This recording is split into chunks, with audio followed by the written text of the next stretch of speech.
Hello there. Bobo the Bitcoiner is back. Today's subject will be very, very interesting. Can any government stop Bitcoin? Bitcoin is 14 years old now. It's still undefeated. Bitcoin survived many attacks. Software and hardware attack, also legal attack on Bitcoin user. It competes with the central bank by its decentralization and its peer-to-peer system with no rulers.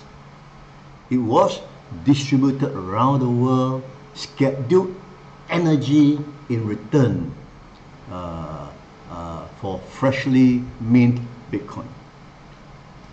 There are attempts on e-cash before but failed.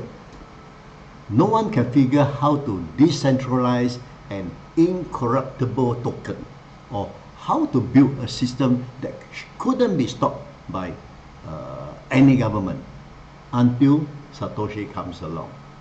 So its fan base includes former Twitter CEO Jack Dorsey, Tesla CEO Elon Musk, Harvard professor Niall Ferguson, Fidelity CEO A.B. Johnson, and investor Paul Tudor Jones. Bitcoin is a new model that mines Bitcoin without government. So the big question is, why haven't any government or central bank stop it yet? Many speculate how Bitcoin could be attacked, but few stop to think about why it hasn't already been destroyed. The answer is that there are political and economic incentives for more people to push the system forward and strengthen its security, and strong political, economic, and technical disincentives that discourages attack.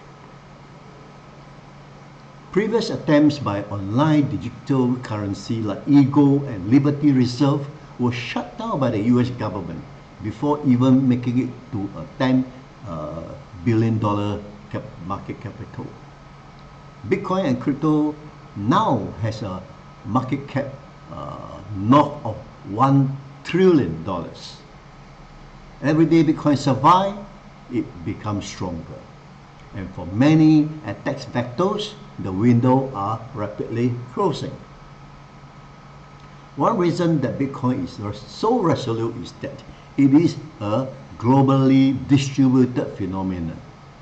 Coding, mining, and infrastructure are all independent, happening in competing jurisdictions and geopolitical rivals, often done by anonymous or pseudo-anonymous actors, all with a different philosophy and goal, but with one uniting motivation: to keep Bitcoin going. There's no central point of failure, no fancy offices in San Francisco, no team of lawyers, no VC backing, no pre-binded Bitcoin, no counsel, no will able to manipulate the system. This decentralized architecture has already insulated Bitcoin from the attacks at the highest level. US government treasuries launched an attack on Bitcoin in December 2020. Indirectly, forcing exchanges to gather information about individuals withdrawing their Bitcoin to wallets and even to mainstream bank, and civilians the Bitcoin flow of funds. But the crackdown failed, stymied by a broad coalition of oppositions. The most powerful body in the US financial system now sports a member in Senator Loomis, joined by Warren Davidson and others in Congress who vow to defend Bitcoin.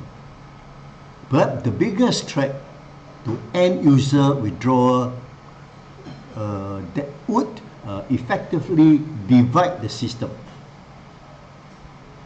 In reality, many legal attacks already happened, but ineffective so far. China banned Bitcoin, still two of its biggest exchange for the Chinese market, Hupei and OKCoin, still serve millions of Chinese. Even Miami Mayor Francis Schurest have all come out in support of Bitcoin, pledging to make their jurisdiction a hotspot for Bitcoin entrepreneurial activities and innovation. So far, it seems that big companies are instead of trying to